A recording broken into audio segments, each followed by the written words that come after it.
Condizioni in prevalenza stabili, saranno quasi del tutto assenti le precipitazioni. Vediamo il dettaglio di martedì 5 settembre.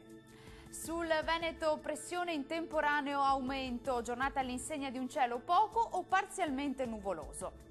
Le temperature massime risultano essere comprese tra i 21 e i 27 gradi, minime previste tra 13 e 18 gradi circa. Andiamo ora a vedere che tempo farà sul Friuli Venezia Giulia. Anche sulla nostra regione ci saranno condizioni di tempo stabile, il cielo si presenterà sereno o poco nuvoloso su tutti i settori. Vediamo le temperature, le minime risultano essere comprese tra i 13 e i 16 gradi, valori massimi tra 21 e 25 gradi circa. Raggiungiamo infine il Trentino Alto Adige, anche qui avremo prevalenti condizioni di bel tempo, tuttavia saranno possibili occasionali piovaschi alternati a schiarite sui confini esteri.